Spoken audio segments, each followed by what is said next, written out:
Braves playoff game. Screen sharing right now. Feel free to go over there. The link is in my profile. How do you get there? You just tap my face right here. You see right here? Boop, boop. Come on, baby. Come on now.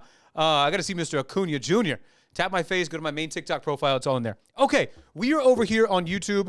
We're going to do some screen sharing. How do you buy a business and protect yourself with a margin of safety? Let's don't hunch. Let's sit up straight like Mama taught us. How do you buy it with a margin of safety? So there's a principle. Wow, I need to hit the gym, bro. Can't even hit it with the lefty. Got to go with the righty. What is cracking? Oh, man. Oh, my gosh. Just came over for TikTok. What's up, Rudy? Good to see you, man. I see you in the comments. Okay, so there's a principle in investing. This is not new. This is not something that I came up with. There's a guy named Benjamin Graham, and Benjamin Graham mentored a guy named Warren Buffett. Warren Buffett has this principle. We live, baby. What's up, Third Eye Googly? Good to see you. Oh, my gosh. YouTube's popping. If y'all are not on YouTube, get over there. So this principle of margin of safety is this idea in value investing when you buy stocks. Now, we're not going to buy stocks. We're going to buy a business. We're going to buy assets that produce passive cash flow so that we can get freedom, because proper retirement plan is replacing your income, not trying to grow a bigger nest egg in your 401k and IRA. Okay, understand that. Now, when they're buying stocks, they have a philosophy of valuation investing. And in valuation investing, I'm going to value the company on my subjective terms on what I determine to be value. And then when it gets to that price point for the stock, I'm going to buy it. And based on my valuation, I'm going to have a margin of safety. So that way, no matter what happens, if I buy and hold at this price, I can hold it for a long period of time, and I'm going to be good to go. Just came from TikTok. What's up, TikTok? So does that make sense? Is everybody with me on what margin of safety means? That's the general idea. So I'm going to figure out that. Got it? Everybody good? Okay, so how can we apply this principle of margin of safety when we go out there and buy businesses? So let me walk you through a couple of different things that we are going to talk about tonight. I'm going to teach you this principle on how we did this thing. Can everybody see my iPad? Hold on, where did it go? You get in here. No, you get in there. Now you get in there. Let's go, baby. Can everybody see this? Can everybody read my text messages? What's up, Peaches? Good to see you. Oh my gosh, yeah, don't read the text. That's none of your business. That's none of your business. Okay, so let's get into this. This margin of safety principle. So anytime that I buy an asset, how do I make sure that I can protect myself so when I buy an asset, I don't lose my butt? How many of you are worried about, saludos, how many of you are worried about losing your butt when you buy an asset? And guys, if you're over here, pop over to YouTube. We're live right now, and I'm screen sharing on my iPad if you want to check out the screen. If you're worried about buying assets, you don't really have to worry. Let's focus on the risk first. This is the number one thing that I hear from people that want to go out there and buy assets that produce income so they can get freedom. Their number one fear is risk. And if that's how you would describe it, awesome. But if you would describe it a different way, what's the one thing, let me know in the comments, what's the one thing holding you back from buying assets? Is it, I don't have enough money? It's, I don't know how to get started. I don't know how to evaluate assets. It's, I'm scared. Is it risk? Like, I don't want to lose all my money? Let's go into that right now. So does this work for real estate? Absolutely. Check this out. So let's say that we want to buy real estate. Specifically, let's say that we want to do an Airbnb. And you can use this strategy on any asset type. But if I'm looking at an Airbnb, I still want that. Your mom's my favorite money man share. Let's go, Rudy. Good to see you. Oh my gosh. Oh, that's awesome. Maybe we'll get some merch popping here in a little bit. Maybe we'll get some merch. Will, good to see you. Don't know how to get started. Christopher says he doesn't know how to get started. That's his one thing holding him back. Good evening, Will. Hope you're good, dude. I'm good, man. Come meet us over on YouTube. We're on YouTube Live right now, screen sharing. YouTube's in my bio. So let's say they want to buy an Airbnb, and let's say that I figure out my break-even ratio. Everybody type B in the comments. This is the first thing that we're going to do with Airbnb is a break-even ratio. This is a similar strategy that we're going to do in any other business that we buy. I'm going to walk you several different types in this training. So I'm going to figure out my break-even ratio. Let's say hypothetically that it cost me, I don't know, $1,500 a month to have this asset. I'm going to buy real estate. I want to buy this real estate. I don't want to mess up. Carla says her number one concern is fear. Mayerly, did I say that right? It's not you, it's me. I love you. Fear. What is your number one thing holding you back from buying assets? We're going to get into a lot of this and how we can overcome these things. So let's say that your monthly expense for this asset, for your mortgage, let me turn down the audio a little bit. It's a little spicy, is $1,500 a month. And then let's say that you can rent this out, and there's many different data sources that we can pull. We can look at the market rates. If we're going to go be a consumer and get an Airbnb on our own, we can go to AirDNA. There's a lot of different data sources that are going to tell us what we can charge an average nightly rate to rent this thing out. So let's say that we could legitimately charge $150 a night. Everybody let me know in the comments. if I can charge $150 a night to rent out this Airbnb, how many nights do I need to rent it out to break even if my expenses are $1,500 a month? So if I can charge $150 a night, how many, I don't know what the plus minus, how many can I do? How many nights do I need to rent this thing out at $150 a night to make $1,500 a month? That's 10 nights a month, right? 10? Bingo. Yeah. Lovely Inc. We're on YouTube. What are you doing over there? Don't don't be on TikTok. Pop over to YouTube. It's in my profile. 10 nights, but you're right. You're right. I see you. 10 nights a month is my break even. Okay, so now this is like level 1 of determining our margin of safety. So if I know that I need to rent this out for 10 nights per month, there's 30 nights in a month. That's about a 33% occupancy rate. Does everybody understand what that means? If that makes sense, type 1 in the comments. If you're confused, type 2. All good. It's not the student, it's the teacher. If you get confused, this is why we're here. So does everybody understand how I came up with that occupancy rate number? This is going to how we're determine our first level of margin of safety. Everybody with me on occupancy? 2, review. Okay, so occupancy rate. How often is the real estate that I am going to rent out occupied? So if there's 30 days in a month and I rent it out for 10, that's 1/3 of the month. With me? So that's a 33 or 1/3, 33% occupancy rate. 1/3 of the month is occupied. The other 2/3 are not occupied. Everybody with me? So that's how we determine what occupancy rate means. So if I know that I can break even with an occupancy, everybody got it? Type 1, we good? How do we all understand what occupancy rate means?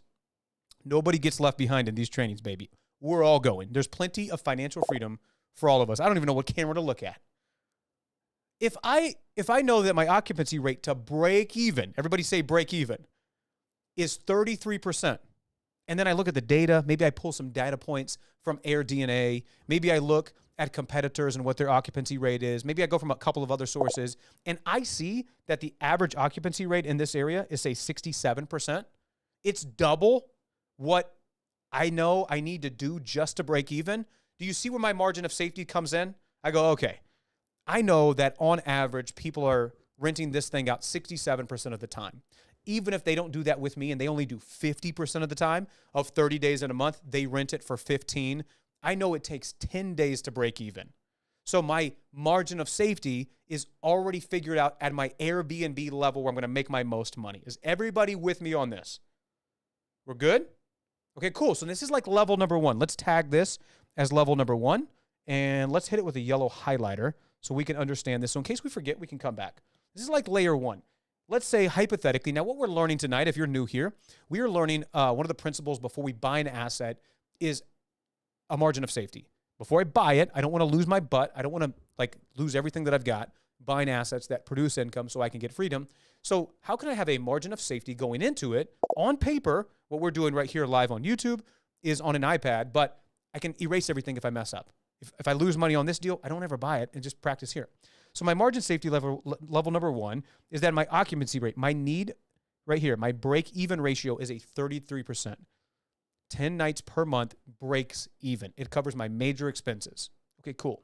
And then I look at the market rate. What is the market doing? The market is right now renting at a 67% rate, and they've been doing that for 1 year, 2 years, 3 years, 5 years, 10 years, whatever your look back period you want it to be. I'm going, okay, cool. So I passed this level. Now let's go to level 2. Rudy in the comments on YouTube says, AirDNA gives you a good idea of average occupancy. Absolutely. And you can hop onto AirDNA. So AirDNA, I'm not promoting them. I have no affiliation whatsoever. But AirDNA pulls data from Airbnb, from VRBO, and from a ton of other short-term or vacation rental sources. And they report that data back to you. Now, you have to pay them a subscription fee generally. But I think you can get your first one free, so you can kind of check it out. So if you want to go check it out, that's cool. But AirDNA has a lot of great data, so you can find out the actual numbers before you ever enter a market. So it's really a good safety net before you even get into the game. And if you're over here on TikTok, we are talking about margin of safety, how we buy assets that produce income. So if you want to get freedom without waiting until you're old, go up here, tap on my face, go to my main TikTok profile, and click through to YouTube. We're over there. Go ahead, check us out. Okay, so this is level number 1. Let's get to level number 2. Level number 2. Everybody say 2. Type 2 in the comments if you know we're moving on from point number 1 to point number 2. We're going to point number 2, talking about margin of safety. We're using Airbnb. and real estate as an example. Then we're going to move to a specific business type, a business that I was looking at. Yes, sir. What's up, Josh? What's up, man? Meet us over on YouTube, baby. 2. Nice screen, bro. Don't burn yourself. It's hot. It's hot. Hey there, guys. Hey, there's a lot of activity on TikTok. Hop over to YouTube. That's where we're at. So level number 2. Let's say that I buy this asset. This asset is a piece of real estate. And let's say that my objective number 1, which we just did, is to put this bad boy on Airbnb because I know my profit margin can be crazy. I know I can probably rent this thing out 67% of the time, factoring in after all of my expenses. I know my profit can be hypothetically $1,000, $1,500, $2,000 a month or more. So I'm excited to go the Airbnb route because I'm predicting that I can make a lot of money. But what happens if nobody shows up? That's a huge good info. What's up? Good to see you, Nikki Van Wilder. Good to see you. So what happens if nobody shows up? How many of you have that fear? Like, what if I buy a business? What if I buy an Airbnb and nothing goes according to plan? All the gurus that were on the internet that told me to do it, I'm going to make money. What if it doesn't work out? So step number 2, this is margin of safety level 2. If it doesn't work out before I ever actually buy the asset, everybody say before. Before, I'm doing this all on paper. Before you ever spend money, before you ever visit the market, before you ever do anything, I'm going to figure this out on paper. So let's say that I want to do this as an Airbnb, but let's see my backup plan is in case something doesn't work out, I'm going to rent this as a long-term rental. So let's go back to the first example. Let's say that my cost on this asset was $1,500 a month. So this is my mortgage payment, principal, interest, taxes, insurance. This is my cost. So I know that's going to be my expense. Before I even buy the asset, it's going to cost me $1,500 a month, hypothetically, to have this asset. What is the market rental rates in that area for long-term renters? So like a traditional 12-month lease or more. Then you use it as a long-term rental or have an exit plan or flip and make capital. Boom. We're going to get to steps 3 and 4 in just a second. Before. So let's say that I look at the market rental rates and let's say that it's like, I don't know, like $1,850 to $2,150 a month or something like that. And you're going to have to look and do some due diligence in your area, but a couple of different things. This is one of the principles we practice when we buy businesses. If there is competition in the marketplace, that means there's paying customers. Competition is not something you should be afraid of. Competition is something that you should be encouraged by because then they've already proven the track is there. Now you can run along it better, more efficiently, provide better to your customers, and you can make money too. Does that make sense? So that's not a bad thing to have competition in the marketplace. So we can look at the competition and I can find the other rentals in the area for this asset type. And I can go, hey, I could rent this bad boy out. Conservatively, I can make $350 a month. And that's my backup plan. Like, let's say plan number 1 was we're predicting like a $1,700 to $2,000 a month profit after all expenses. But if nobody shows up and that fails, my fallback plan is I'm going to make somewhere between $350 to $500 a month in profit as a long-term rental. Is everybody tracking with me? Everybody with me on this? So level number 1, cash on cash return, the best way to calculate. Josh, hop over to YouTube. I'm going to share some stuff with you on my screen, on my iPad here in just a minute. That's going to address some of that. That's going to help you on that. So come over to YouTube. This is where I'm streaming over here. Tap the face on my right here. Then go to my main TikTok profile and click through on YouTube. It's really easy to do. We've got a bunch of people over here. So level number 1, if I'm going to buy an asset like this, we're walking through the principle of margin of safety. I use this in businesses, but I'm teaching you how to use this in assets. It's the same principle. I'm going to figure out all the different ways I can get out of a deal in case it goes sideways so I'm protected so I don't lose my money. Level number 1, what's my break-even ratio? I walked through this principle. I taught you how to do it. My break-even ratio is how many nights per month do I need to rent out this Airbnb just to cover my bills? In this hypothetical scenario that you see on the screen, it's 10 nights per month. That's a 33% occupancy rate for a break-even ratio. Then, once I figure out that break-even ratio, I'm going to go to my occupancy rate. I'm going to pull the data. We talked about AirDNA as a source. You can look at your competition. You can, hey, what's up, Josh? Good to see you, man. I can look at 67%. So I found the data hypothetically as 67%. Well, the break-even ratio is only 33. That's all I need to break even. 33% of the time it's occupied. The other time it's empty. Well, the inverse is what the market's doing. The market right now, for the last 2 years, 5 years, 10 years, has a 67% occupancy. Okay, I'm good to go. Boom, I check that box, margin of safety. I can probably cash flow this thing before I even buy it. Number 2, what if I did all that due diligence and for some reason something happens? Nobody shows up for Airbnb. Well, then I can long-term rent it. I did my due diligence here. I figured out that my cost was $1,500 a month, and I figured out that I can rent it hypothetically between $1,850 and $2,150. Can't find your live on YouTube? Just go click on my profile up here. The link's all in my bio. So, okay, cool. So I'm making a net profit of at minimum $350, and in this scenario, what is that, like $650? $650 a month in profit? Okay, cool. I like it. That's my backup plan. Couple of other things. Nice to see you here. Good to see you, Tim. Good to see you, Josh. What's up? So that's level 2. Everybody type 2 in the comments. We are moving on from 2, going to number 3. What we're talking about here, live on YouTube, if you're not on YouTube, click over here. See you over there, is margin of safety. Before I ever buy a business, I walk through the margin of safety. How do I protect my investment before I spend a dime? We're walking through that. We're at level 2, going to level 3. Level 3. You ready? Allison, I see you. Good to see you. Level 3. So this is a lot of the times how I approach an asset. How you approach or acquire an asset can really protect you on how you cash flow the asset. So let me go through a couple of different examples. If we're going to stick with the example of real estate. So let's say that we're going to buy some real estate. Let me go through a couple of different examples. Let's go through 1, 2, and 3 examples under this umbrella of real estate. So let's say that I want to acquire an asset with equity in it. So if I acquire an asset with equity in it, maybe I go to a foreclosure auction. I'm going to get deeper into this in just a minute, but we're just going to list them out right now. Maybe I don't want to do a foreclosure auction. Maybe I want to try to buy subject to, and I want to assume a mortgage. You know what? Let's just erase that because that turned out not so great. Assume. You know what happens when you assume? You take over their mortgage. That's exactly right. So let's say that they have a 2.5% interest mortgage that they got like in 2020, 2021, before the mortgage rate spiked, and they've got a decent amount remaining balance on it, and they got to get out of it. Maybe they got deployed to the military. Maybe they were working from home. They were moved to Austin because Austin's awesome. And all of a sudden their job says, hey, you can't work from home anymore. You have to come into the office. And like, oh my gosh, they're panicking. So they have to like quick sell their house to get out from under it. So you can come in, find a distressed seller that needs to get out from under the mortgage. You can assume their mortgage to take it over. That's another way to approach the asset and do that. Or maybe you're a patient investor and you can just like straight up lowball. You know the market is like 9 to 11% for an interest rate right now. Like it's crazy out there depending on your credit score. Let's say 7% for those. And you just start lowballing people. Like, hey, I know you're not getting any offers. Here's $50,000 under asking. You're a patient investor. So you understand this all doesn't matter how you approach the asset. The objective, everybody type O in the chat for objective. The objective in this situation is to acquire an asset under market value with equity inside of it. This is your objective.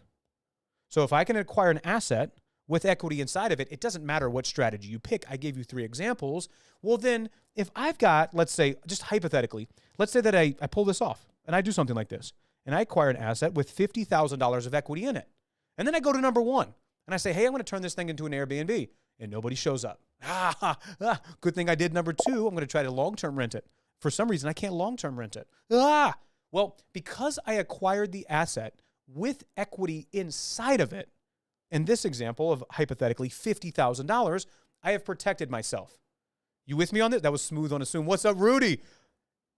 So do you see how me acquiring the asset in the way that I acquired it gives me protection on the exit?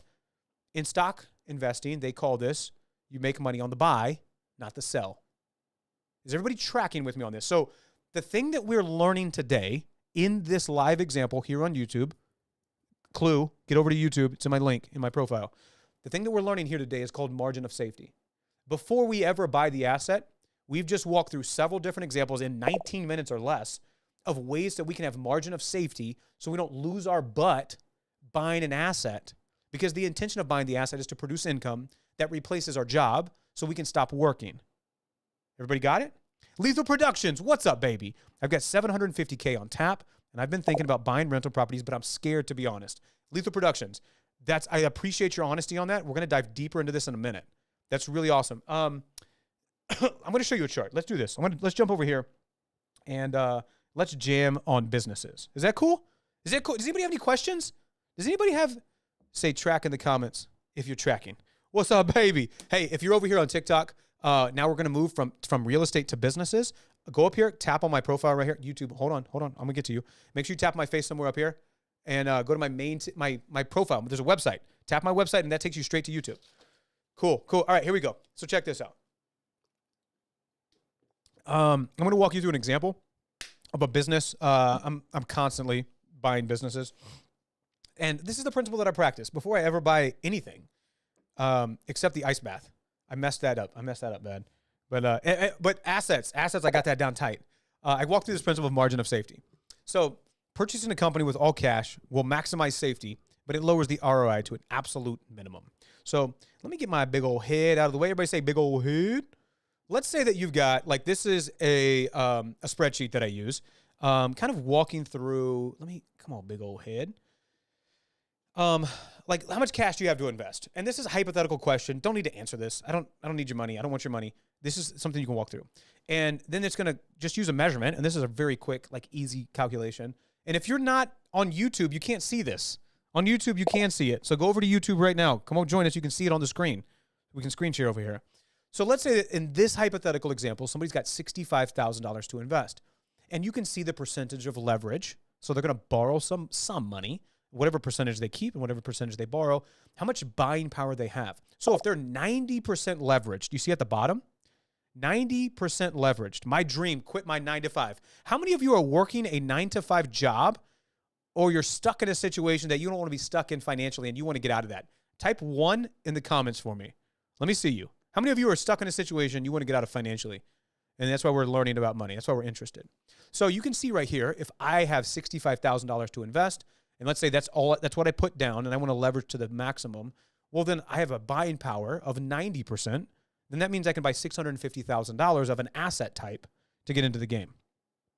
And then you can see how it scales back and forth. Well, if somebody was asking about cash on cash return, is cash on cash return a good indicator of a return on investment? Well, it depends. Let me walk you through a couple of examples here. There's a CPA practice that I was looking at buying. I didn't end up buying this one, but I do own a CPA practice now. So if you're looking to lower your taxes to the legal minimum, you should probably talk to us. That's what we do. I just sent out a tax plan to somebody today, $45,000 in tax savings per year. They would have overpaid their taxes by $45,000. They didn't think they could do an S-Corp. They filed too late. I showed them very quick in one email that they could do something called late election relief. That one email saved that guy like 23 grand just for the late election relief. So anyway, this is a practice I didn't buy, but we're going to talk about margin of safety. I'm going to talk about maximizing income out of the gate of buying an asset. So here we go. Let's get into this. This CPA practice, and this is any business. I'm going to teach you how to use this for any business. This CPA practice mainly specializes in just filing taxes. 111. Okay, I'm going to get you guys. I'm going to help you. I'm going to show you the 3 steps I used to get financially free. I'm going to walk through a couple of those different things. Molly, we're over on YouTube. Hop over here. We're going to screen share. So this CPA practice that I was going to buy wasn't one that I was looking for, but there was tremendous value in it. I'm going to show you why. Most tax professionals just file your taxes. I paid $30,000 this year. We probably need to talk. What I would do is I would book a tax plan. I don't know if it's on my YouTube, my link, but on my TikTok link, you can book a tax plan with me. I'm currently doing them one-on-one. So if you want my time and to help you do a one-on-one, I put a tax plan together for you, me and my team of CPAs, and then I do a one-on-one call with you. I really want to control this in the beginning. But most tax professionals only file your taxes, which means it doesn't kind of help you save on taxes. They go, hey, what's your income? What's your expenses? We're going to file it. How many kids do you got? Okay, what do you claim on your, okay, cool. Here's how much you owe. What we do is we tax plan. So I'm looking for a business that I can buy that has good professionals inside of it that understand tax planning, that can help business owners to do tax planning. And so I looked at this, watched yesterday, extremely insightful. I want my money to work for me instead of me working for it. Amen. And this tax practice here has 220 Schedule Cs. Now, everybody type C in the comments. I'm going to explain what this is. A Schedule C is a 1099 worker. It's a form you fill out as like a gig worker, as you got a side hustle, or you're a sole proprietorship. You didn't form an LLC and then have that LLC taxed as an S-Corp. Like you just kind of got started. But you could be making good income. You could, I've seen Schedule Cs making $200,000 or $300,000 or more. And they just never did the right LLC to S-Corp setup, which would save them a ton of money in taxes.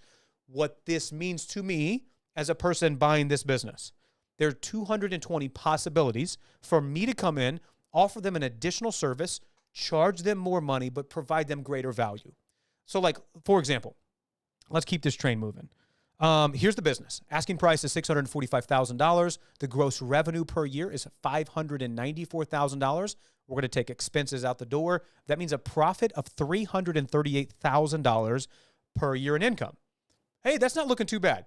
I can buy a business for $645,000. The profit is $338,000. That's not too bad. How many of you live in a house that's valued around $600,000, but it doesn't give you $330,000 a year in profit? So sole proprietorship. Steph, hop over here to YouTube. If you're on TikTok, hop over here on YouTube. You can see my screen. We're sharing. You can just click the link in my profile. You can hop over to YouTube, and I'm answering questions over there. I'm going to get to the sole proprietorship versus LLC question in just a second. Interesting, right? This is kind of interesting.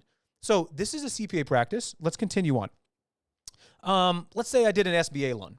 So let's walk through this deal. The asking price on this bad boy is $645,000. The down payment, money out of my pocket to buy this thing. Hello, what's up, baby? If you're on TikTok, hop over to YouTube. It's in my profile, my link. My down payment's $129,000. So that's money out of pocket. So everybody remember this number or type it in the comments. $129,000, 129. So got to come out of my pocket. So if I did an SBA loan of the difference, which is $516,000 at an interest rate of 8.75, 20 years, that's going to cost me about $4,500 a month. Okay, so let's keep rolling.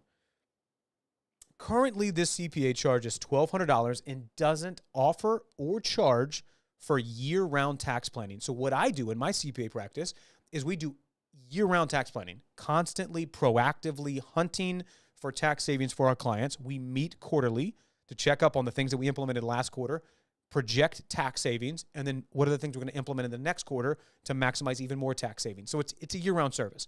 He's only charging $1,200, doesn't do that service. He's just doing the bare minimum. That's just the kind of business he wanted to run. Well, legitimately, we could charge $5,000 or more for that service, depending on the business, the setup, all kinds of things like that. To give you an example of that, a tax plan that I sent out this morning saved the client $45,000, which is crazy. So how many of you would pay $5,000 to save $45,000 every year? I'm no rocket surgeon, but that's some good math, baby. That's a good rate of return. 5, 10, 15, 20, 25, 30, 35, 40, 45. What is that, a 9x return? Oh, okay, so that's an increase for me in income. Check this out. Watch this. So remember those, Nikki, right there. Remember those 220 Schedule Cs? Those are ripe people for us to market our new service. What's up, Flex Dough? Hop over to YouTube. We're over on YouTube right now. Those are 220 potential customers. They're already customers of this business. They're potential upsells that we could provide way more value to. And we could charge them more money. So check this out. Of those 220 people, if we presented an offer of $5,000 to help them save on their taxes, and we can make them a guarantee. Hey, we're guaranteeing we're going to save you blank in taxes. Otherwise, we'll give you your money back. So like it's a no-brainer to offer to them. If only 15% of them take the $5,000 offer between the time that we buy it, today, and the end of the year, watch this. That generates a new $165,000 in income for me, the business owner, from day one. Does that make sense? So 80% of the new revenue pays back my down payment. Do you see what we just did? I bought a business, implemented a new product, pitched the new product to the current customers that are being underserved. If only 15%, meaning 85% of those people that would be perfect for this new product say no to me, if 15% of them say yes, I've received back all of my down payment to buy the business in the first 90 days of owning the business. Are y'all picking up what I'm putting down? Wait, what is anybody tracking with me? So I received $165,000. My down payment was $130,000, $129,000. That means I'm going to receive, like, in profit, $35,000 in cash. That the first 90 days of owning the business, and then boom, we're off to the races. New product offering, so on and so forth. This is one of the levels of margin of safety. So let's go back. One of the things that we were talking about was margin of safety in buying real estate. What if I wanted to do Airbnb? First level is what's my break-even ratio? 33% is what my occupancy rate needs to be for me just to cover my bills. I look at the market's 67%. I pull from data sources like AirDNA, so on and so forth. Okay, cool. I know I can make a profit in this market because the occupancy rates are higher than what I need to break even. I can probably make a pretty good profit. Level 2, long-term rental. If nobody shows up to Airbnb, I know that I can make at least a $350 to $650 a month profit on this asset. Level 3, how I approach the asset. What if I go to a foreclosure auction and I buy it $50,000 under the market value? That means I've got $50,000 in equity from day one. What if I take over somebody else's mortgage? That's going to lower my monthly cost, and I probably don't have to put as much money down, and I'm probably going to have equity from day one, especially if they put 20% down on a down payment. Or number 3, I can be a patient investor and I can lowball people right now in the marketplace because I'm in no rush to buy an asset. I can just keep stacking cash, getting it ready to buy an asset.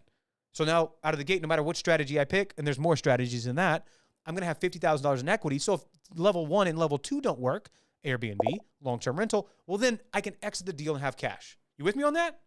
Now we just did the same thing with the acquisition of this business.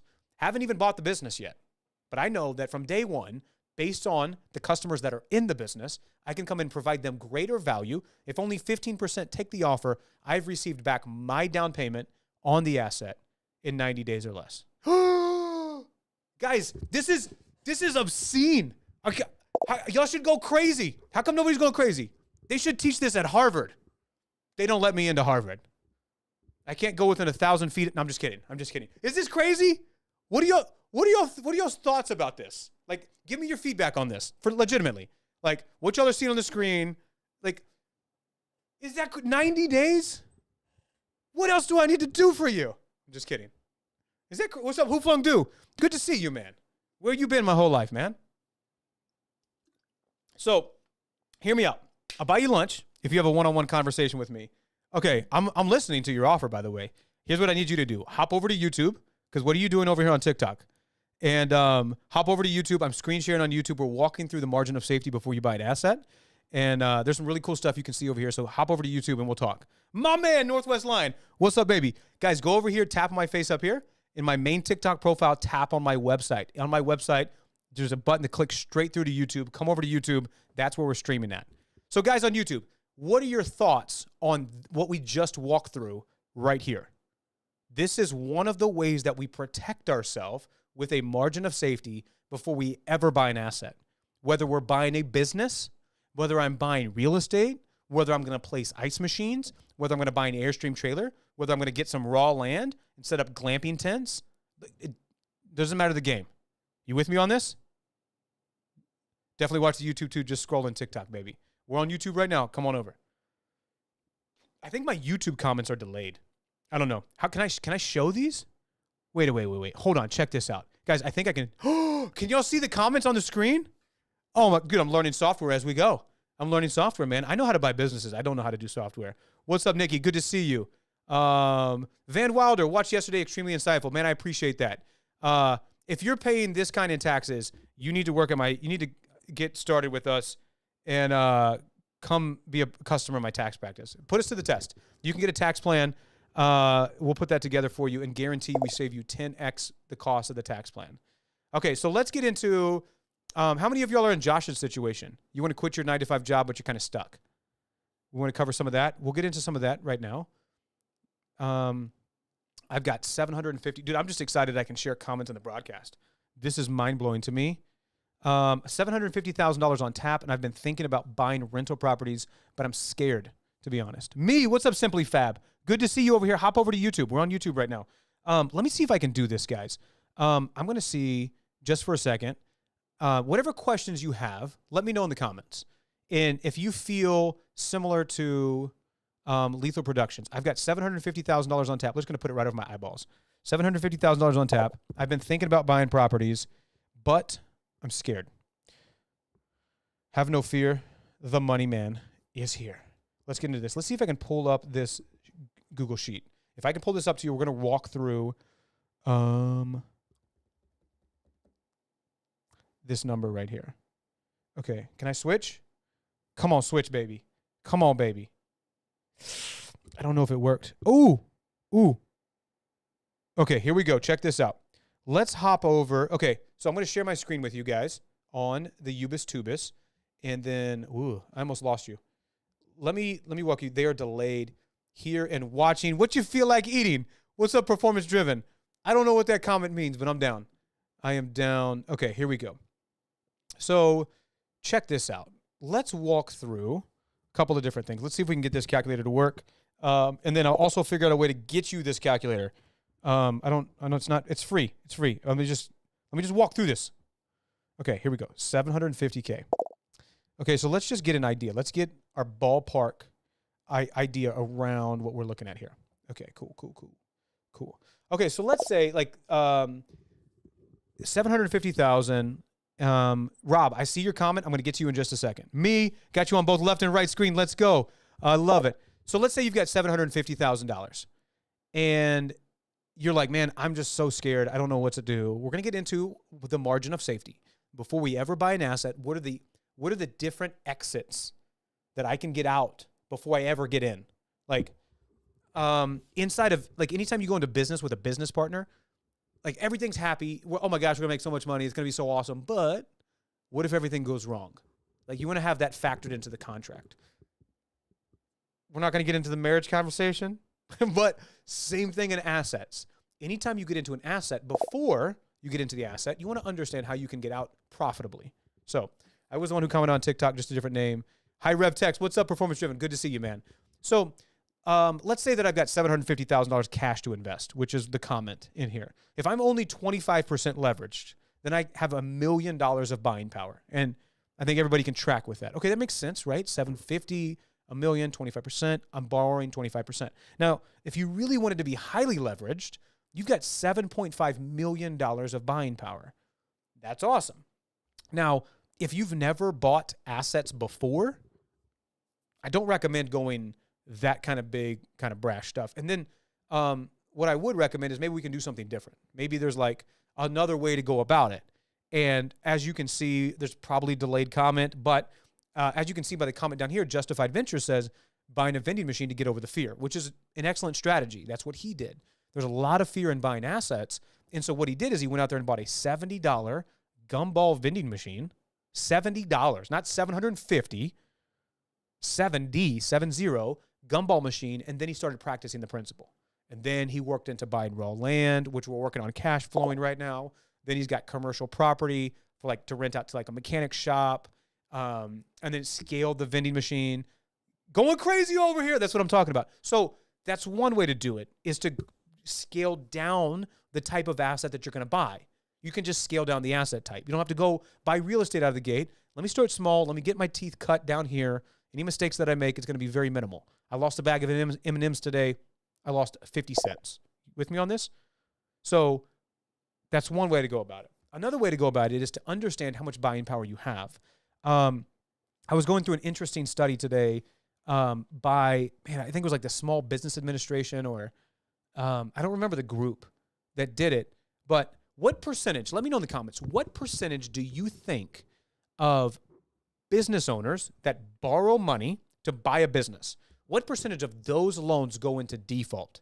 What percentage do you think of those loans go into default? Let me know in the comments. What do you think? I want to have a backwards hat. You can have one too.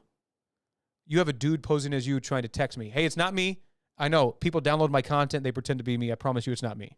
What percentage of small business loans go into default? Like, people stop paying them. What do you think? What do you think? It's, let me grab, we got 80%. Let me grab something else. I'm going to be right back. So y'all let me know in the comments. Be right back.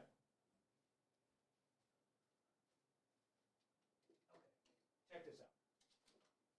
All right. Cool. We back like chiropractic. Can y'all still hear me? Oh yeah. I just didn't plug my headphones in. Who would have known? Okay, so what do we got? 15%, 18%, very little, especially if those business cash flows. Blue Croc 99 knows what's up. 7% Ryan Lang. Rudy Hernandez is losing his mind over here on YouTube. And guys, if you're not on YouTube, what are you doing? TikTok, I'm looking at you. Hop over here, tap on my profile, go to my main TikTok profile, tap on my website. It's going to be like boop, boop. And then on my website, it takes you straight to my YouTube. Okay, so let me see if I can pull this up over here. It's less than 1.5%. Okay. I don't know if y'all can see this chart. YouTube. Nope. It's just a white screen. Okay, that didn't help. Can y'all see it over here on TikTok? Okay, so I'm showing TikTok. So don't go, just stay here. Less than 1.5. I don't know if y'all can, I don't know how to like make it like the autofocus. No, it's just a big white screen. Does absolutely nothing. Okay, so less than 1.5% of small businesses default on their loan, like stop paying the loan. During the tech bubble in 2000, it spiked just under 4%. Just under 4%. In 2008, during the market correction of 2008, when the average investor in the stock market lost 38%, it crossed 4% and settled at like 4.25, 4.3%. So I want you to think about this. Now, I'm not saying this. I'm just saying it. Let's say hypothetically that like you're looking to buy a business and it goes to an underwriter. They're going to lend you money to borrow money. And these underwriters have a success rate of 98.5% where they don't default. 98% of the time, they don't default. And let's say you take it to 100 people and all of them say, yeah, this is a good loan. We will lend you the money. We looked at the business financials. We looked at it. Well, then I'm not saying this, but I'm saying this. That's like a 98% chance of success. Does that make sense? Like, you with me on this? If people borrowing money to buy businesses and the failure rate is 1.5%, they default on the loan. Well, then I'm assuming the business cash flows. You tracking with me on this? So then 98% of the time, it's a successful loan. And whoever lent that loan approved that loan in underwriting. They reviewed the financials. They issued the money. They go, yeah, this is good to go. Wait a minute, what? So there's a lot of sense to be made in determining what business you want to buy and going that route. Finding opportunity in the business marketplace, securing financing to buy a business. Because there's a lot of success and there's a lot of track record on that. So hope we're tracking on that. But of course, we're still practicing the principle of the margin of safety. Understanding how that margin of safety helps us. And so we don't lose our butt when we buy an asset that produces income. Is that good? Is that helpful? Oh my gosh. What's up, TikTok? What's up, YouTube? YouTube's really delayed. I like TikTok because it's like instant. I can ask a question and get a response. YouTube, I got to like talk to you for a little bit and then they all pour in. I don't know. Is it my internet? Is it the fireplace? Is it a little too warm in here? I don't know. Oh my gosh. Okay, what questions do we have? I'm going to pause. I'm going to take a breath. I'm going to get some water. Does anybody have any questions for me? We talked about margin of safety. If you got here late, do you want me to recap? Nikki, those are good odds. I agree, 100%. Those are excellent odds. And I'm not saying you need to count on the underwriter to save your deal, like make sure that you got a good business. But if you do all of your due diligence, if we review margin of safety and we find all the exits to the deal in case everything goes south, then we get to that point and then it gets approved through several loan officers. I'm really liking the situation. Are you guys hearing this? How is this free? Rudy Hernandez is losing his mind. I'm telling you, save your money. Don't go to college. Just come right here. I'm just kidding. Okay. I may have missed it. Add to broadcast. So there's a button in this software where I can there's a button. Let me get rid of that. And then we're going to get back to more training. There's a button in the software that it's like right next to the comment. Like I'm showing Justified Ventures comment on this screen over here.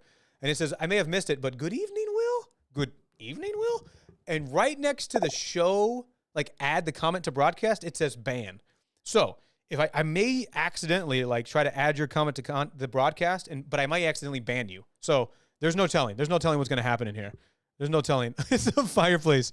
Oh my gosh. I can't chat on YouTube. You can though. We're chatting, but I'm with you, Anna Marie. We can chat over here too. I just got to look over here.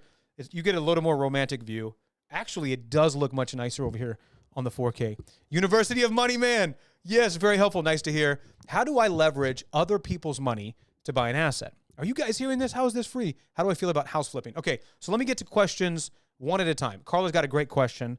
How do I feel about house flipping? Well, I can't talk about something without drawing something because that's just how my brain works. So let's get to drawing. Here we go. Okay, so to answer your question directly, that's how I got started. When I bought my first house at 20. Then I did a cash out refinance. So let me just walk you through what I did. I like house flipping when the deal works. How do I use value in property I own to safely invest in other property? Hey, Jonathan, dude, we're going to do a double combo right now. We're going to talk about this. This is exactly, don't ban me. You never know, man. You never know. I might get a little clicky. How do I use value in property that I own safely to invest in other property? Jonathan, we're going to answer that right now. So if I'm going to draw on the iPad, you'll better be able to see it. Hey, this is the one. Okay, come on, software. There we go. Okay, so this is how I got started in this entire game of buying assets, and I started with real estate. If you're on TikTok, hop over to YouTube. You can chat and see my screen. So I bought house number one. Everybody say number one. I bought house number one. I was 20, just before my 21st birthday. I bought this house, and house number one.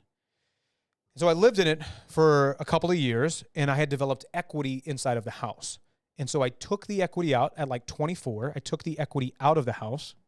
I did what's called a cash out refi. I took the equity out of the house, and I used that equity to buy house number two. Fire next to grass? I know, that's a lethal. That's not a good combo, but here we are. So I put a renter in house number one. This renter, man, I don't remember my profit. I don't remember what my profit was. I think my profit was like $650 a month or something. But let's just call this profit. It's been a couple moons ago. So my profit from the renter was $600 a month. I took the equity out of this house and I bought house number two. House number two was a piece of junk. If anybody's ever seen me do that presentation, you've seen pictures of that house. I bought the house. There was like the water heater like exploded or something. So there was no flooring. They took all the flooring out and they were like, it's got a slab. Why do we need flooring? And they just never put it back. There was like drywall, like the drywall they had cut out to like replace it, but they never replaced it. It was just a complete mess. So it was ripe for fixing and flipping. So I'm kind of answering two questions at once. I used the equity out of property one to buy property two. Before I did that, I factored in, I was like, okay, if I take the equity out, what's my mortgage going to rise to? And if I put a renter in this, can I still cash flow? Can I still make profit? And then I figured all of that out on paper like we're doing right here on YouTube.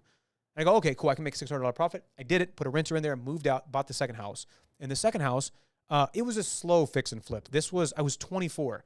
One of the major principles that I wanted to do the fix and flip for, I wanted to learn the skills of everything that's involved in real estate. I wanted to learn the financial side. I wanted to learn contracts. One of the reasons I got into contract management, which was my full-time job at this time, I would work my full-time job in contract management, how to write contracts, read them, review them, negotiate them, all of that stuff.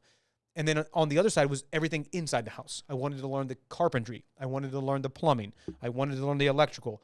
Forget the roofing. I wanted to say something worse than that. Roofing, I did that once. That's awful. Shout out to roofers. HVAC system. I wanted to learn all of that stuff because I really wanted to get into real estate, and I wanted to practice those skills. And I knew if I learned those skills at 24, they would serve me the rest of my life. Once you get a skill, you don't unget it. What happened to that? I mean, I guess unless you play in the NFL and you get hit around a little bit, you might. What was that? I don't know. So then after I think like 2 or 3 years, we flipped it, and this was my first 6 figures in profit from that flip. So answering all of these questions. So I flipped it and I sold this house, Then I bought house 3, but I got rid of house 2, but just kind of continuing on the train. So this is the way that I went about it. And there's a couple of different things here. This is actually this can be a part of a tax plan. I've talked about this several times. We can get into that if you want to in detail. I'm never really concerned about paying taxes on real estate transactions, no matter how big the size, regardless, with or without 1031 exchange, doesn't really matter to me. But in this situation, I still have house number 1. I still own this house today. All those time, I've still got that house, still renting, still cash flowing, still making great income, but I've continued to move on. I use the equity to do fix and flip. How do I feel about fix and flip? I like it. I've made a lot of money doing that. you have to be very good with your numbers and understanding, your after repair values, your market, all of those kind of things, which is not complicated to do. You can totally do it. We just want to make sure that we understand that before we go into it. Great stuff. Good stuff. Everybody got any questions over here? How fast can you pull out the equity of a property you just bought? Dude, I wonder, hold on. Can I do this? Time out. Oh. I was thinking I could be connected here and share over here, because that would be cool for y'all, but I can't. I probably can't. I just don't know how, because I'm connected to the dock. Anyway, what was the question? How fast can you pull out of the equity? I mean, if it's there, so let's kind of walk through this. If you can't see your screen, go over to YouTube, click the link in my profile. That'll take you straight to YouTube. It's in my bio on TikTok, and you can see my screen. So let's walk through. How does equity work? How does cash out equity work inside of a house? So if I've got $100,000 in, let's say that's what my house is worth. Let's say this is the value of my house, okay? And I do a cash out refi. So I refinance. In the state of Texas, I don't know if this is federal. I just know the state of Texas. You can take out up to 80% of the appraised value. What is 80% of 100,000? I got it on YouTube, but it's slower. Okay, awesome, cool. You can scale so much faster when you use the equity of your other houses to buy. Absolutely, you can. Jody! Oh my gosh, good to see you, Jody. Jody, absolutely, check this out. You can scale so much faster. So that means that I can take out 80% of the appraised value. So my maximum loan amount would be $80,000. So let's say, hypothetically, that my old loan was $50,000. And then I get a new loan of, nope, not that. So I get a new loan of $80,000, but I've got to pay off my old loan of $50,000. What is the difference? $80,000 new loan, pay off an old loan of $50,000. What's the difference between those two numbers? That's $30,000, right? So this is the proceeds in cash that was, and this is like close to the amount of cash that I got on my first deal. I was 24 years old. They like, I had to go up to the title office and they literally gave me a check for $30,000. I was 24 years old. And I was like, you fools. Like, this is the craziest game. Like, I bought this house, lived in it for a couple years, took the cash out, lowered my interest rate. Mortgage payment went up a little bit, but because of the lowered interest rate, it didn't move all that much. And you give me $30,000 in cash? By the way, because that's a loan, that is tax-free money.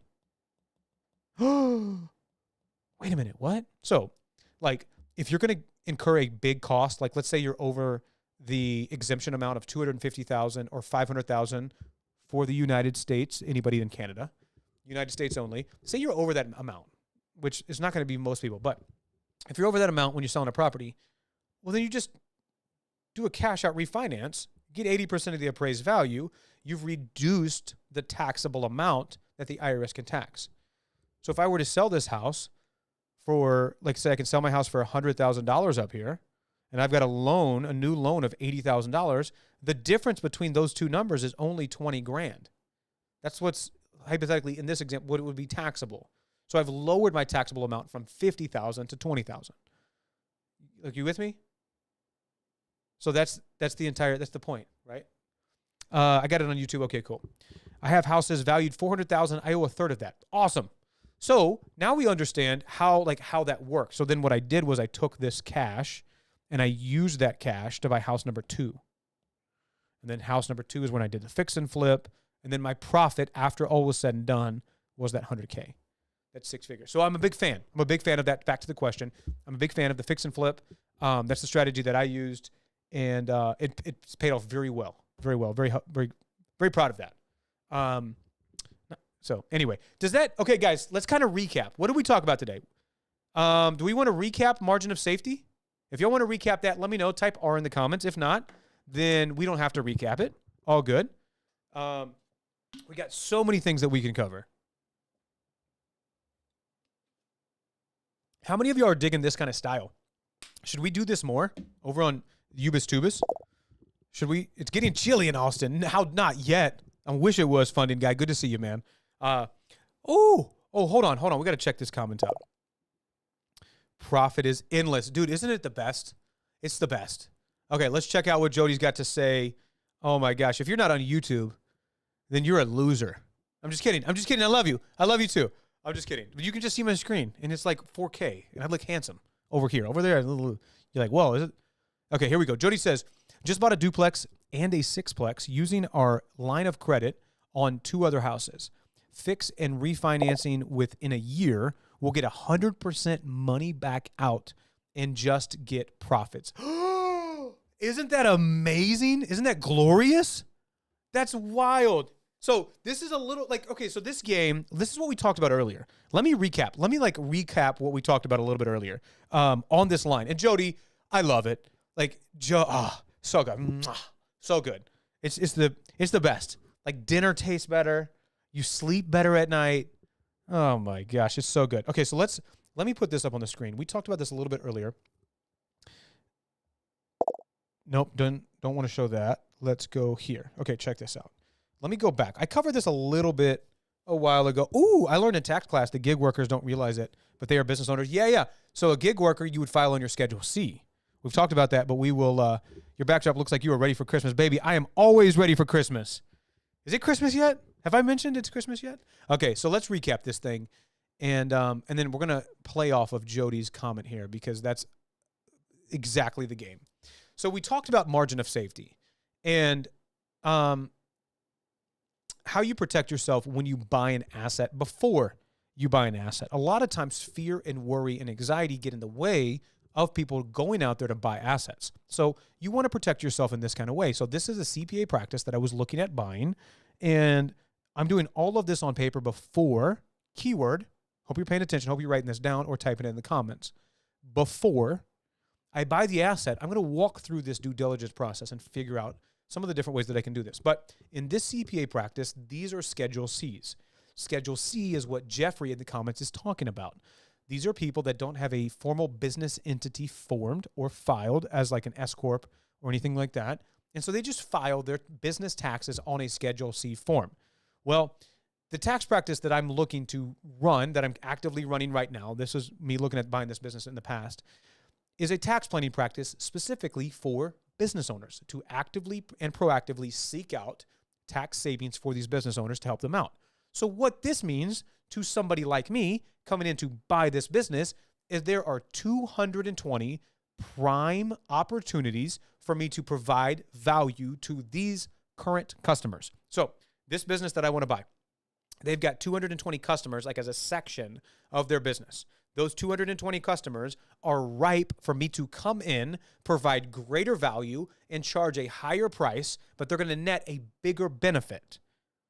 Okay? Because this tax practice, as of right now, doesn't offer any tax planning stuff to the clients. He only does tax prep, tax filing, just fills out the paperwork and files it. That's it. I just heard you say something about tax-free. My daughter owns a home that has equity. John, remind me in just a minute. I'm going to come back to your question. John, if you want to hop over to YouTube, you can see my screen. I'll draw it out for you, and we'll walk through it like line by line. You can get to my YouTube in my TikTok profile. Just tap on my face up here. So they don't offer any of that service. He charges $1,200, not providing any greater service than that. The asking price on this asset, we're getting back to Jody's question. I promise I'm bringing this thing full circle. Bring it on home, brother. Asking price on this asset is $645,000. The gross revenue is $594,000. The profit after all expenses is $338,000 per year. Whoa, that's awesome. Let's keep rolling. Well, I'm going to have to get a loan for this asset because I'm not going to put $645,000 down. I'm only going to put $129,000 in. Remember that number, 129. Everybody write it down. How can you get equity out tax-free? John, if you're on YouTube, jump over there. I'll answer your question in just a minute, but on YouTube so you can see my screen. $129,000 is the number I want you to remember. I'm going to put that down. It's going to come out of my pocket. I'm going to put it down as a down payment. I'm going to borrow the rest. That's a difference of $516,000, which is my loan amount. That's going to cost me $4,500 a month in debt. Well, understanding that this guy's only charging $1,200 for tax prep, doing no annual tax planning, not meeting with his clients quarterly, not proactively hunting for tax savings. That's why he's charging a much lower price than what I could come in and charge. Conservatively, very easily, we could charge $5,000 and provide a greater value. level of service, meeting with them more regularly, better communication, like all this stuff, and greater tax savings. Well, if we pitch the 220 prime opportunities, Schedule Cs, and only 15% say yes, 85% say no, well, that means that 15% of 220 people buy, and they buy a $5,000 offer. $5,000 times that number of people equals $165,000 in new income that previously did not exist, which means 80% of that means I recoup my down payment in less than 90 days of owning this business. My down payment was $129,000 to buy this business. I've recouped $165,000 in 90 days or less. I put down my money, bought the business, got $165,000 out. In addition to the $338,000 in annual profit already coming from that business. Same thing that Jody's talking about. She's just doing it in real estate. It's like an infinite money glitch, right? But we're doing it in real life. You just have to learn the skills. And I learned all of this before I ever bought the business. So you want to practice this skill set over and over and over again before you ever actually buy the business. That's the name of the game. Okay, Jonathan says, I've got good credit, only about $20,000 in liquid cash, but $380,000 in equity. I have been doing research. Okay, let me get rid of that. I've been doing research on trying to teach myself various real estate options, thinking I'll start with a flip.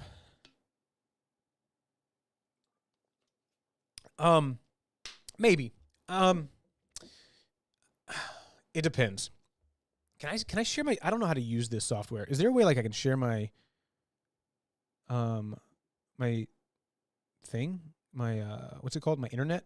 My browser, my internet browser. Is there a way I can like share my screen and like, I can show you some real estate that we were looking at last night? Okay, let's kind of talk about this fix and flip thing. I'm not knocking it. Let me just show you some stuff. Let's do this. How do I share? Can everybody on YouTube see my screen? Type 1 in the comments if you're on YouTube and you can see my screen. This is getting, okay, here we go. Cool. All right, check this out. Let's, gosh, where were we looking at? Richmond, Indiana? Let's go here. Hopefully y'all can see my screen. Otherwise, this is gonna get weird. What's up, Chaotic Bliss? How can you see my screen and you're not even on YouTube? I'm watching you. Get equity out tax free. John, I got you. Yeah. Check this out. Let's answer. I'm gonna cover this. So hopefully y'all can see my screen. Jonathan was saying, I think I might start with a flip. I would be careful. Now, I'm not saying like it's gonna look like this. This is like what people think about in a flip. It's not always this way. But I was talking with a client. She's a member in Passive Income Club. Her name is Victoria. She's in our Passive Income Club. She lives in Indiana, and she wanted to buy a property under $50,000 in Indiana. And we were like looking around and like, this is what they look like. Like, yo, this is not looking good. Don't flip for the first time. Take a partner that will help you. Yeah, we're getting into that, Virginia. I agree. We're going to get into that. Bootsy and Cincy, good to see you. Laptop versus phone. Yo. Okay, chaotic. You're quick. So the reason that I don't know that I would necessarily, and right to Virginia's point, that I would necessarily start with a fix and flip is because you can quickly burn through cash. There was another, man, there's plumbing issues in here. There was another, I don't know. I'm not gonna be able to pull it up in a quick enough time without like eating into everybody's time. Oh, I think it was like in East Chicago, which strangely enough, I found out last night is in Indiana. I guess East Chicago's so big. Yeah, here we go. Check this out. Oh yeah. There was this one. Dude, check this out. Look at this. So like this is one of the problems of starting with a flip. If you've never had any experience in real estate, I would be very careful. What's up, Michael Johnson? Wait, the Michael Johnson, gold shoes, 1992 Olympics, world record holder, 4x1. Anyway, like in Indiana, for whatever reason, when they leave a house, they take all the drywall off. I don't know. Like you can see here, there's no electrical, which means that if I buy this property, even though it's way under market value, I'm going to have the expense of hiring an electrician, Romex cable, like copper's not cheap, running all the electrical through this house because there's no, I don't know if this had aluminum wiring because it was built before World War I or what was going on here, But I would be very cautious with a fix and flip for your first time, your first game. East Chicago is close to Gary and can be some sketchy real estate. Shannon, you wait. I'm from right around there. Wait, I thought you were in Florida. Wait, is that where you're originally from? Good to see you, Shannon. I offer a checklist for flipping or turning over for renters. Sue Hale, hop over to YouTube and go offer that in the chat. But anyway, I would be very careful anyway, does that make sense? The question was, or the comment was, I'm thinking about starting fix and flip for my first time in real estate. I'm not going to say no. I'm just going to say this is the thing we got to watch out for. How much can we estimate the repair values are going to be? And then I'd probably add like 25, 30% to that at least and go, okay, I'm still cool with that number before I jump in. And it's going to be, that's one of the reasons I wanted to do real estate buy and hold for my first one so I could get the experience out of the way and go from there. So am I still on YouTube? Oh, I'm on the wrong screen. Okay, cool. Perfect. All right, let me get to Jody, great point. Jody, to Virginia's point, Jody says on YouTube, joint ventures are great for new people to learn from others that have been there and done that. I love that. Tim, I got to run, brother. I'll hit you up later. I love it. Okay, let me get to John. John, are you still in here? Get equity out tax-free. John, are you still in here? We're going to get to John's question. He's been very patient, and we will reward patience with one more quick story. No, I'm just kidding. That's usually what happens, John. If this is your first time here, I don't mean it. It's just the ADHD in me just manifests itself in many different ways, okay? So let's get into this real quick. And let me flip these bad boys.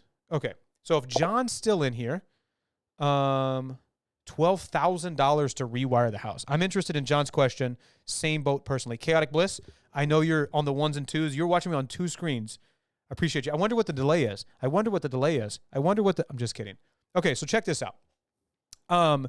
There's many different ways to do this. So when there's like the fast answer to this is a loan in the United States is tax-free money. The IRS does not tax loans, okay? One of the problems and dilemmas that one of my one-on-one clients came to me. She's got a rental property. Now, there's some exemptions in this. If you file single and you sell a property and it's a house you live in, you can sell it for up to $250,000 in profit, and that $250,000 is tax. It's not taxed. Anything over that is taxed. So a lot of people it's not a really big deal.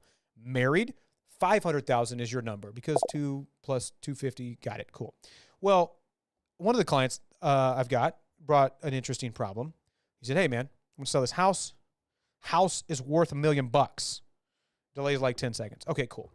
So house worth $1 million. If I sell this house as it is, I'm going to pay big in taxes. I can't do a 1031 exchange, or I don't want to do a 1031, all of this kind of stuff. So how do I get the money out of the house but not pay taxes? Well, I'm a professional problem solver. I solve problems for a profit. That's what I do. So I run towards problems. Well, knowing that the IRS doesn't tax loans, this is what we do anytime before we ever actually sell the property. You can get up to, in the state of Texas, I can get up to 80% of the appraised value. So let's say hypothetically that it's appraised at whatever. And I can borrow up to, let's say, $800,000 out of this house.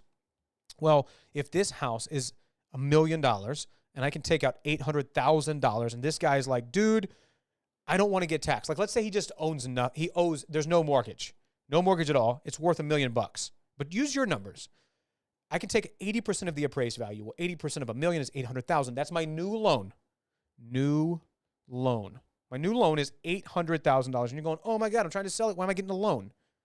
Well, you're going to get a check for $800,000. And since it's a loan, it's tax-free. This is what I did with my cash out refinance. When I bought my first house at 20, then I did a cash out refinance at 24. I took the cash out refinance, the proceeds, paid off my old loan, got a new loan. They gave me the proceeds, used that money as a down payment. They don't tax loans.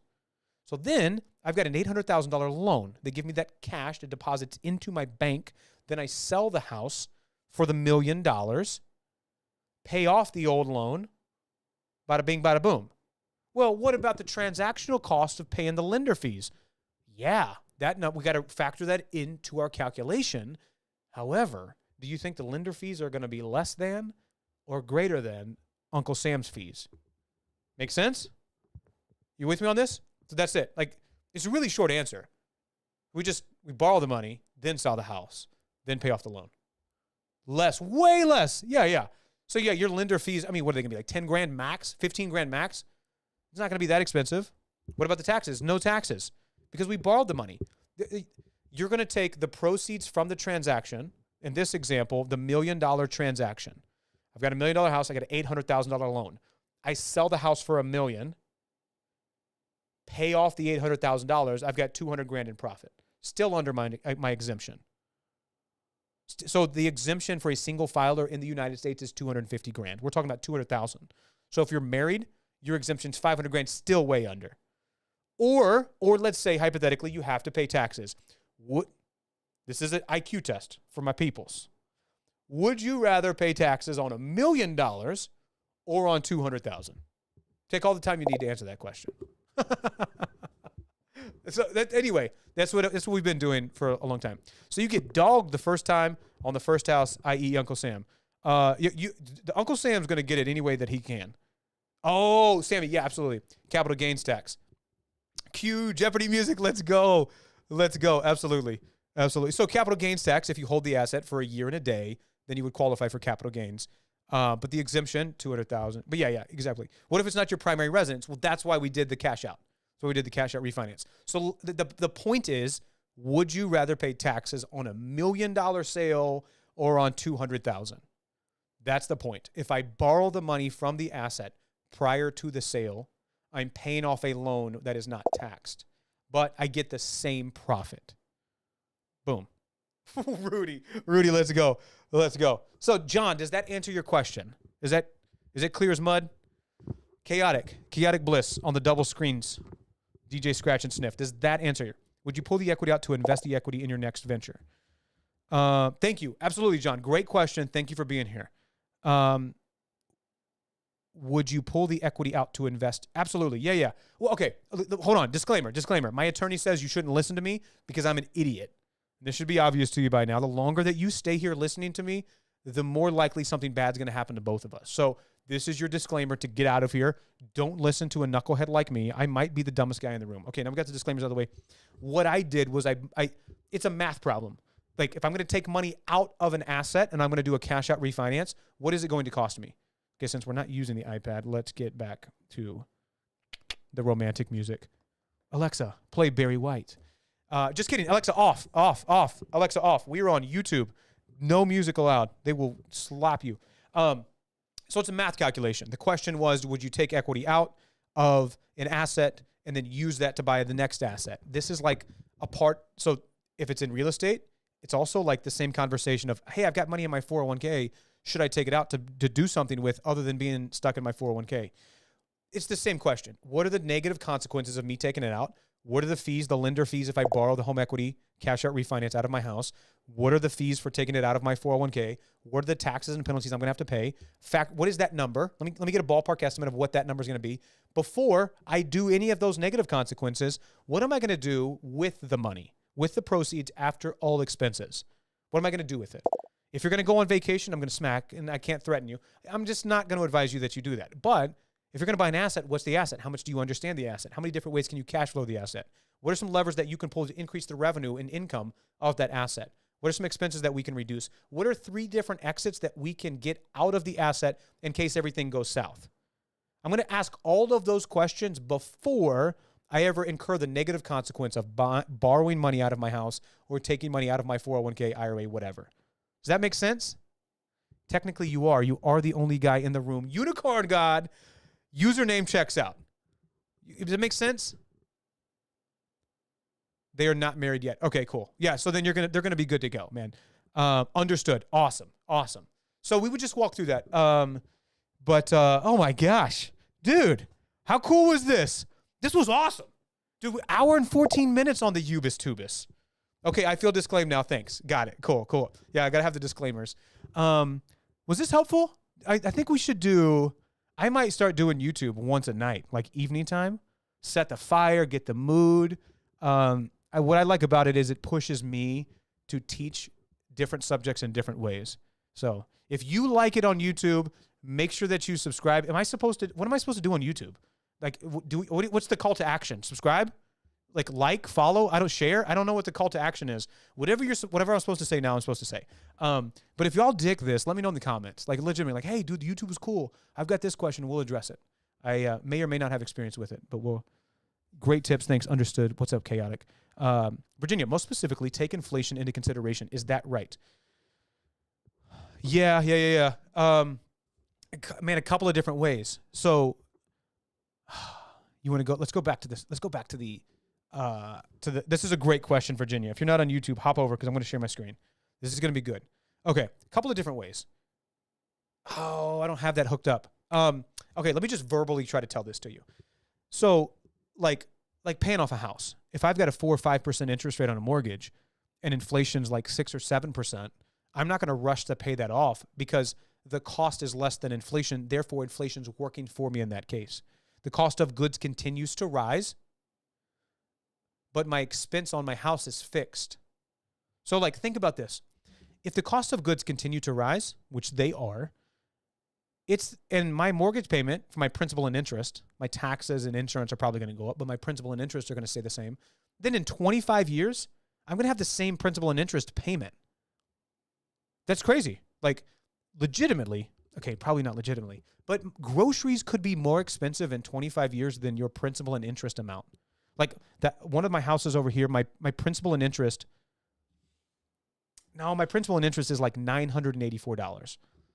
So like maybe in 25 years, like a family of 4, like a month of groceries could be more. This is crazy. Like this is legitimate.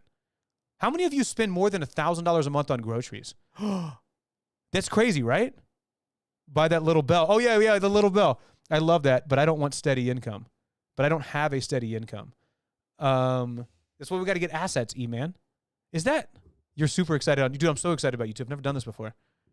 Does anybody have groceries? You tell everybody to mash the like button and do something with the algorithms. I don't know anything about YouTube. Bro, I've got a real question. We all do, brother. We all do. These have been real. Mash it. Mash the like button. Is that it? Subscribe. Share with your friends. Do you like the YouTuber voice? Dude, you should come back and watch me I'm just kidding. Oh my gosh. I don't even know what we're talking about. I think we're losing it. I think the brain cells are decreasing. My last 2 brain cells are fighting over third place right now. Struggling. Oh, my kids and their YouTube, I swear. Dude, it's crazy. Now this kid's on YouTube. Watch out now. Watch out. I spent $165 on my groceries. My fridge still empty. Isn't that crazy? I've got 2% but still pay extra. Why? Why are we doing that? Okay, think about this. You can't get money cheaper than 2% right now. So why would I pay that off? What's the least amount? If I could finance a mortgage at 2% interest for 100 years, I would. Like, why am I going to rush to pay? That's inflation. What is inflation? Like 6%? You know, they constantly change how you're so welcome, John. You are welcome. Thank you for saying thank you. So like 2%? 2%. Will, thoughts on crypto? Shannon. Okay, I meant to email you earlier. Will you email me? Let's schedule. We need to do our tax call next week. Me, you, James. I meant to email you earlier, and I got distracted by something. I don't remember. But yes, crypto, we'll get into that in just a second. Okay, Michael says, I'm looking to use a VA construction loan to build a house, but want to do a part of the build myself to save on labor costs for an instant equity. After a year has passed, I plan to repeat. Dude, Michael, appreciate you. Use that VA loan, baby. And I love that. I think it's a great idea to get the immediate equity in there. Do whatever you can, man. And I think it's you probably already have the skills. I didn't have the skills when I first started. It's a great way to learn skills. Guys, when we're out of water, we're out of here. Okay? No worries. I will. Please, Shannon. I can handle anything except administrative work. So I just need your help. But I got you. We're going to meet. I'm so excited. I got your tax plan. It's going to be awesome. So good. Yes, I learned tonight that I've got to start charging $2 for a candy bar in my vending machine. Baby, let's go. I love it. I offer a checklist for flipping or turning over for renters. Go check out Sue Hale. If you need a checklist for flipping your house, I think her and her husband run like a handyman business. I don't mean to be disrespectful if it's more than that. That's just what I remember from my memory. But that's awesome. Yeah, go check her out. Go follow her on YouTube. I need a sound pad that samples the YouTube. I need a sound pad that samples the YouTube voice. No way, this is free, man. This man is dropping gems. I appreciate it. I'm normally on with you in the morning, so I'm trying hard to learn. Chaotic Bliss, I'm glad that you are here. And I'm so happy that you're here in the evening as well. And you're here. You keep showing up. You're learning. I had a great call with Lily. Lily usually joins us in the morning. She's in New York. And she's like, I love being on your lives, but I learn at a slower pace than you talk. And so, like, I'll be on the same live because I told her, I was like, man, sometimes I feel bad because I teach the same stuff over and over. And she's like, no, I love it because you talk so fast, but I learn so slow that I can watch the same thing in like 100 times and still learn something new. I'm like, that's awesome. Just came from YouTube. Thanks for your info, man. Jonathan, I'm happy to help, man. How do lenders feel about that? I have probably $100,000 in equity. How do they feel about what? I don't answer the question. Too funny. I have 3 boys, 18, 21, 24. I need a Costco in my backyard. Dude, for sure. I found the peanut butter snack bars. Peanut butter snack bars at Costco. My family destroys those. They're like healthy and expensive at Whole Foods. 2% is awesome. Absolutely. Michael says, is it worth it to build for the equity, or is that a thing of the past now? I think it's going to be tougher. I think it's going to be tougher. But then again, like, I know a couple of builders here in Austin, so it's going to depend on your market. I know a couple of builders here in Austin that, like, let me give you an example. My friend Alyssa. Alyssa's a real estate agent in Austin, Texas. Her dad is a home builder here in Austin, Texas. He built a house. I probably shouldn't give away so many details. He built a house and sold the house. Okay, let me tell you a different story. Forget that story. I know a person. This person's name's Bob. Bob has a friend named John, and John has a friend named Frank. Okay, we got enough levels. Okay, so Frank is a home builder in a location that's a growing, sizable market, and they sold the house as a home builder in like 2021. They signed the contract for a certain price. The market went boom, and by the time he got done building the house, he was losing money on the deal because the market was going so big. So, like, that wasn't a good situation for him.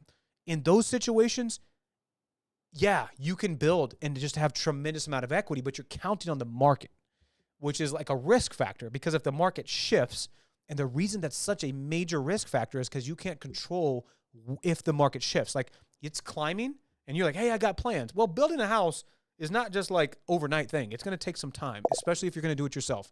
If you're anything like me, I got projects around the house to do, and it's like, yeah, that one's like 6 months old. You know what I'm saying? So if the market shifts during that time period, then you're growing equity, and then it shifts and it goes the other way. So we got to have risk factor. We have to mitigate the risk factors that we can't control. You with me on that? Does that make sense? I hope that makes sense. But that's a great question. Okay. All right. Should I do LLC? Morgan Tanner Art. Oh my gosh. I don't know what you're laughing at, but I'm totally down for the laughing. I'm always down to have a good time. Tell the VA person. Yes, I love the repetition. I love it. Hello. Okay. I'm just catching up to my TikTok. Okay, guys. I'm losing my voice. I've been talking too much. I hope y'all got value out of this. Hope this was helpful to everybody on YouTube. If you are not on YouTube, I'm looking at you. If you're not on YouTube, click the link over here. Go over, subscribe, mash the like button on YouTube. Then we're gonna do this more. We might do this once a night. I don't know. We might just hang out together and do YouTube stuff. It's the wintertime. I'm feeling cozy. It's feeling warm. It's not wintertime. It's actually 100 degrees here in Austin today. So anyway, guys, hope you enjoyed this. We went through the margin of safety. What is a margin of safety? How do you do the calculation on margin? What's up, Artie? Good to see you. Congratulations, man. Then that's the right thing to do. Appreciate you. Okay, guys, we're going to get out of here. I love you. I appreciate you, YouTube. We're going to dip like a potato chip. I'll see you later. We're going to get out of here. Boom, boom, boom. Boom, boom, boom.